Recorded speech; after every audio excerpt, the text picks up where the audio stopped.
কিভাবে ইরান আবারও বিশ্বজুড়ে তুমুল আলোচনার জন্ম দিয়েছে।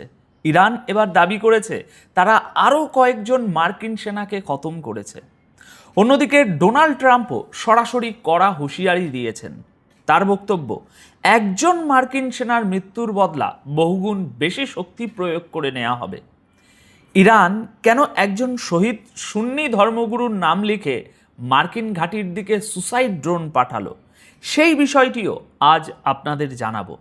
এদিকে প্রকাশ্যে এসেছে অপারেশন নাসের 2 এর নতুন ভিডিও।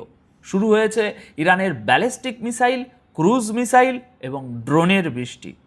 দর্শক বন্ধুরা, আজকের হেডলাইনগুলো যেমন ভারী, ভিতরের খবরগুলোও ঠিক ততটাই ভারী। তাহলে চলুন শুরু করি আজকের প্রথম বড় খবর দিয়ে। ইরান আবারও দাবি করেছে তারা বেশ কয়েকজন মার্কিন সেনাকে খতম করেছে। আর আজ 22শে জুলাইয়ের সবচেয়ে আলোচিত খবর এখন এটি। ইরানের দাবি এবার তাদের হামলার লক্ষ্য ছিল জর্ডানে অবস্থিত মার্কিন সামরিক কমপ্লেক্স রুকবান। সেখানে মিসাইল হামলা চালানো হয়েছে বলে তারা জানিয়েছে। এছাড়া এই হামলায় বেশ কয়েকজন মার্কিন সেনা প্রাণ হারিয়েছেন বলেও ইরান দাবি করেছে। গতকাল 21শে জুলাই সন্ধ্যায় আসা খবর অনুযায়ী ইরানের মেহের নিউজ এজেন্সি জানাচ্ছে যে আইআরজিসির অ্যারোস্পেস ফোর্স অপারেশন নাসের 2 এর 24তম ওয়েবের অধীনে জর্ডানে থাকা ওই রুকবান কমপ্লেক্সে রীতিমতো মিসাইলের বৃষ্টি করেছে। আইআরজিসি বলছে এই কমপ্লেক্সটি জর্ডান এবং সিরিয়া সীমান্তের খুব কাছে অবস্থিত, আর এখানেই মার্কিন সেনা মোতায়েন ছিল। তবে এখানে বলে রাখি, জর্ডানের এই ঘাঁটিটি কিন্তু আগের সেই ঘাঁটিটা নয় যা আমরা দুদিন ধরে আলোচনা করছি, এটা একেবারে আলাদা। এদিকে আইআরজিসি তাদের বিবৃতিতে মার্কিন যুদ্ধমন্ত্রীর বিরুদ্ধে প্রকৃত মৃত্যুর সংখ্যা গোপন করার অভিযোগ তুলেছে। তাদের দাবি আমেরিকা বিশ্বের সামনে প্রকৃত ক্ষয়ক্ষতির তুলনায় অনেক কম পরিসংখ্যান তুলে ধরছে। আইআরজিসি তাদের বক্তব্যে আরও বলেছে, যেসব সেনা আধুনিক অস্ত্র ব্যবহার করে নিরীহ শিশুদের হত্যা করে, পৃথিবীর কোনো ভাষাতেই তাদের হিরো বলা যায় না। খুব শীঘ্রই ইরান এই যুদ্ধ অপরাধীদের বিচারের কাঠগড়ায় দাঁড় করাবে। ইরানের মেহের নিউজ এজেন্সির তথ্য অনুযায়ী রুকবান সেই এলাকাগুলোর একটা যেখানে গত কয়েকদিন ধরেই ইরানের মিসাইল এবং সুসাইড ড্রোনের লাগাতার হামলার দাবি করা হচ্ছে। ইরানের এই দাবি যদি সত্যি হয়ে থাকে, তাহলে এর অর্থ হলো জর্ডানে থাকা মার্কিন ঘাঁটিগুলোর উপর ইরানের চাপ ক্রমশ বাড়ছে। আর সেই সঙ্গে এটাও ইঙ্গিত করছে যে আমেরিকার প্রাণহানির ঘটনা এখানেই শেষ নয়। এবার শুনুন দ্বিতীয় গুরুত্বপূর্ণ খবর। আমেরিকার প্রেসিডেন্ট ডোনাল্ড ট্রাম্প এবার ইরানকে একটা বিশাল ধ্বংসলীলার একেবারে খোলাখুলি হুমকি দিয়েছেন। ট্রাম্প বলেছেন, ইরান যদি আর একজন মার্কিন সেনাকেও মারে, তবে তার বদলে ইরানকে বহুগুণ বড় মূল্য চোকাতে হবে। তবে আপনাদের জানিয়ে রাখি, ট্রাম্পের এই বয়ানটি ইরানের ওই সর্বশেষ হামলার ঠিক আগে এসেছিল।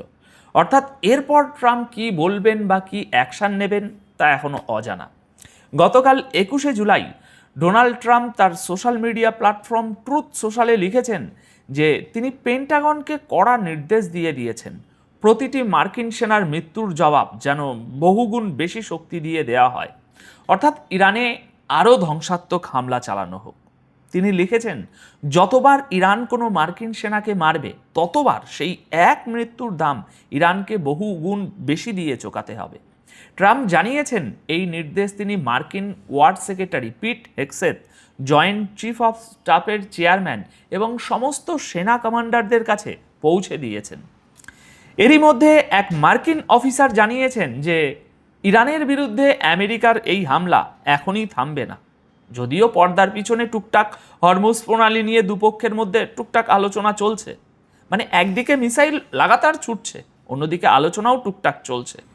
কিন্তু ট্রাম্পের এই ঘোষণা একটা জিনিস পরিষ্কার করে দিয়েছে, মার্কিন সেনাদের ক্ষতি বাড়লে ইরানের উপর আগের চেয়ে অনেক বড় হামলা হতে পারে। হয়তো সেই হামলা আজই হতে পারে। মানে এখন প্রতিটি নূতন মৃত্যু শুধু একটা ক্ষতি থাকবে না, বরং আরও বড় ধ্বংসলীলার বাহানা হয়ে দাঁড়াতে পারে। এবার তৃতীয় খবরটি শুনুন। ইরান একজন শহীদ সুন্নি ধর্মগুরুর নামে একটি ড্রোন তৈরি করে সেটি মার্কিন ঘাঁটির দিকে পাঠিয়েছে। এই ধর্মগুরু ঠিক একদিন আগেই হামলার শিকার হয়েছিলেন।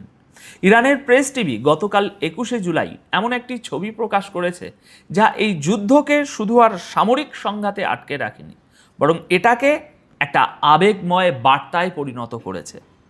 সামনে আসা এই ভিডিওর সাথে প্রেস টিভি লিখেছে যে শহীদ ইরানি সুন্নি আলেম মৌলানা মোহাম্মদ আনোয়ার রিগির নামে তৈরি করা একটি সুসাইড ড্রোন মার্কিন সামরিক ঘাঁটির দিকে লঞ্চ করা হয়েছে। দর্শক বন্ধুরা, এটি একদিক থেকে একটা অত্যন্ত বড় বিষয়। ইরান একটা শিয়া সংখ্যাগরিষ্ঠ দেশ হলেও সেখানে বেশ ভালো সংখ্যায় সুন্নিরাও থাকেন এবং ইরান তার প্রত্যেক নাগরিকের খেয়াল রাখে। এই হামলার মাধ্যমে সেই বার্তাই দেয়া হয়েছে। মৌলানা মোহাম্মদ আনোয়ার রিগি বেশ